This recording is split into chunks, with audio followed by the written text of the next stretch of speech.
Hello and welcome to Ahead of the Curve, the podcast from Acadia, where we take time to get under the skin of the risk, margin and collateral industry to dig deep and present topical perspectives and insights on this hugely important sector.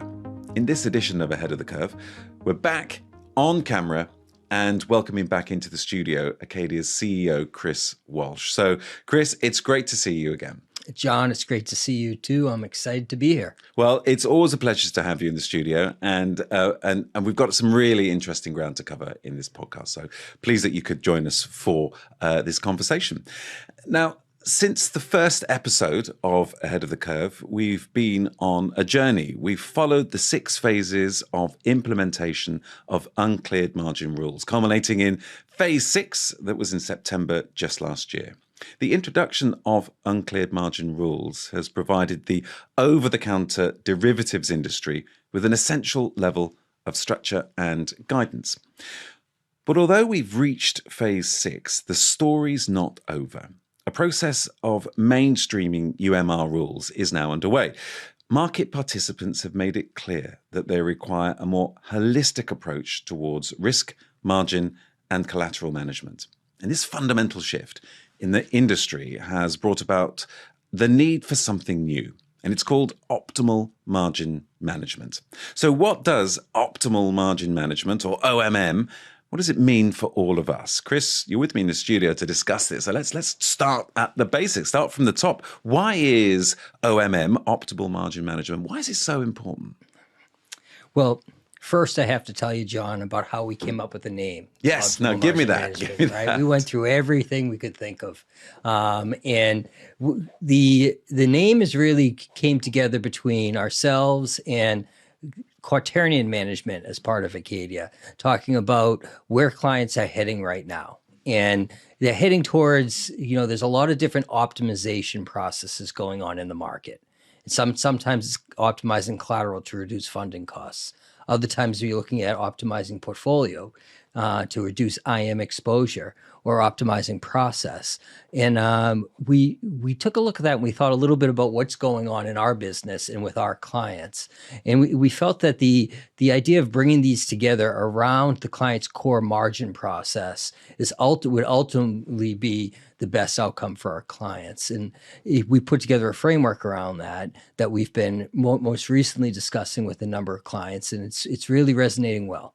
And is it something that was being asked for? Is it a question of Acadia looking at the market and realizing this is needed? Or were these conversations you were having with clients and it was clear that that was what they're looking for? It's very clear that the clients are looking for it, but the conversations weren't all the same. Some came from one part of the business or another part of the business, optimizing a different constraint or a different concern. However, everyone realized that unless you look at it more holistically, okay, you're solving one problem and possibly causing others at the same time. So our view is you take a holistic approach, you include the multiple constraints you need to optimize around, you build it into your core risk and collateral process, and that's where you're going to get your best outcome. And that, I suppose, essentially is what OMM is about, isn't it? That holistic approach you described, bringing all of those elements together, disparate perhaps as they were before, and bringing them together in a more accessible and understandable way for the client. Yeah, and it's critical right now. I'd say right now clients are faced with a situation where they've complied with the rules, or anyone who's in scope has complied with the rules. But for many clients, they're posting way more collateral than they need to. Okay. And, based on our calculation and our assumption that, in our initial analysis that said, some clients up to 40% of their are posting 40% more than they ultimately need to. And that's collateral they could do more with. They could do more with. They're locking up a lot of their assets unnecessarily. We take a look, we apply just a 20%, a kind of over collateralization across our client base. We're looking at a significant $22 billion, of spending that's happening on an annualized basis that wouldn't need to be. That's a chunk of change, Chris. Significant chunk of change. And is that then one of the aspects of OMM? It's about getting a hold of this and stopping that that overspend, for want of a better word. That's certainly that level of collateralization. Absolutely. So, exposures not being optimized isn't the end of the story. Okay, funding costs at the same time, funding those exposures with collateral, okay, is getting more expensive for firms. In many cases, that's because the volatilities have increased, but also because interest rates are now up.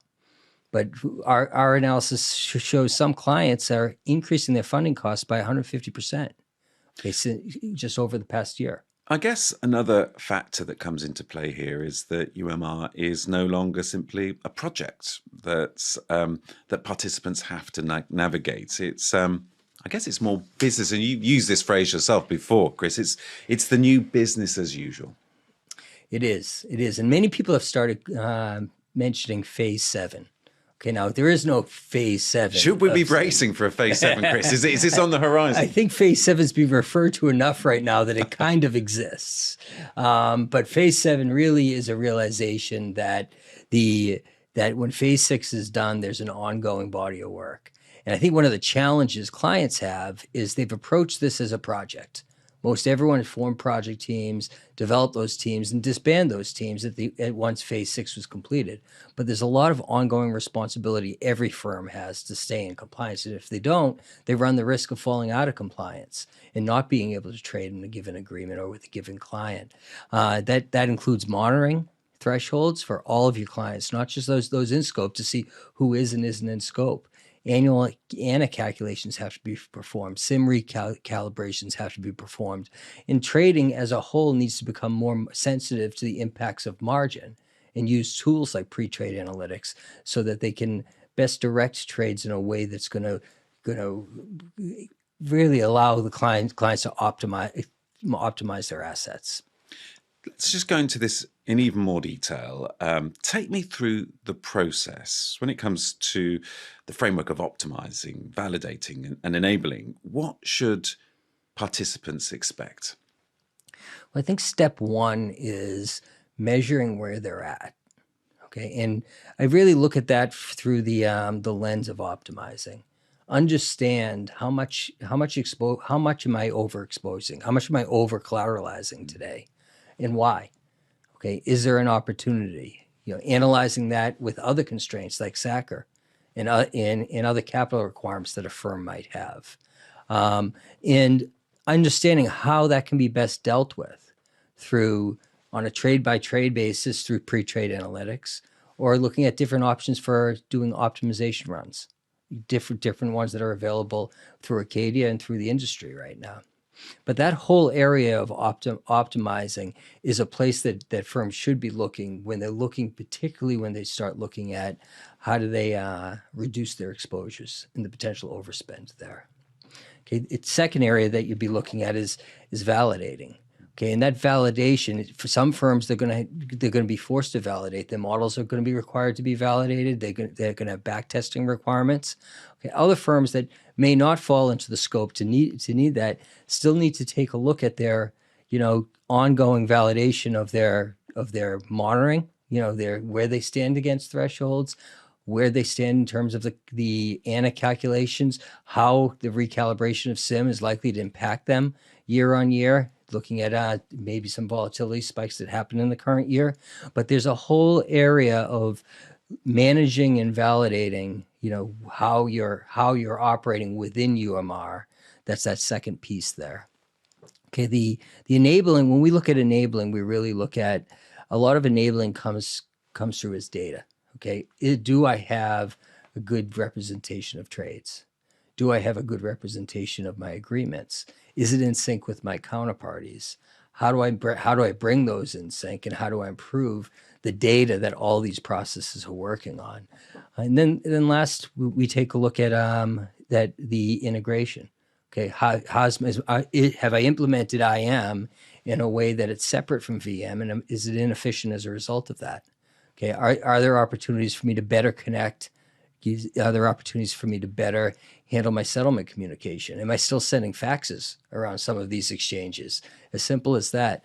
But looking at all of these items and picking, where do I approach this, and developing that roadmap and implementing around it. I have to ask just quickly on that one, Chris, are people still sending faxes? Are there the odd client out there still doing that? Believe it or not, there's some processes, and it's really a legacy to how this business operates, and it really marks one of the real reasons that we want to introduce some change in that. Okay, not just to eliminate the need for faxes, but the real reason people implement faxes is that the business is defined by a set of agreements that no one wants to change. And if within that agreement it says, you shall send a fax, it's not worth spending the month arguing with lawyers about changing that, sending that fax. You're going to send a fax. But if you converted that to digital terms, okay, that can be changed between parties and updated as needed, that problem, there would be no logic to sending a fax, because it would be very simple for someone to say, yes, I'll receive an electronic message from you. It's fascinating, isn't it? How we can become locked in one method and means of doing something for so long as well. Look, I want to ask one more question on this, and it's around Acadia's approach, Chris. Optimal margin management, it's an Acadia initiative. It's your baby, and it's something that we've been discussing for this podcast. What is it that defines Acadia's approach to all of what you've just described when it comes to OMM?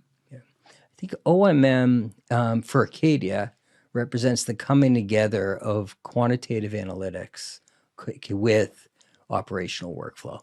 Acadia's we've been doing this for the past 5 years, and ever since we executed on the acquisition of Quaternion to develop that quantitative capability within the company. Bringing those two together is wholly important. It's what we saw mostly with phase five, and then phase 6, when firms needed to start doing risk calculations and include that in their margining process. Okay, now what we're in a position to do, and clients are in a position to do or work with us to do, is holistically look at the process, both the quantitative calculations, the analytic side of what's happening around risk, and the collateral management, margin management, settlements around the operations, and have a single solution front to back. So Acadia can now offer that. It can be a one-stop provider and an integrated solution provider, unlike I believe anyone else in the market. So exciting times ahead then, Chris. Absolutely. Well, it's been an absolute pleasure having you in the studio, joining us for this video recorded edition of the podcast. We're out of time though, Chris. Thank you very much indeed for joining us. Always love coming here, John. Thank you. That's a pleasure. And thank you for listening and for watching Ahead of the Curve. We'd like to know what you think, so please do get in touch and share your thoughts. And you can find out more about Acadia by going to Acadia Inc. But until next time, it's goodbye from us.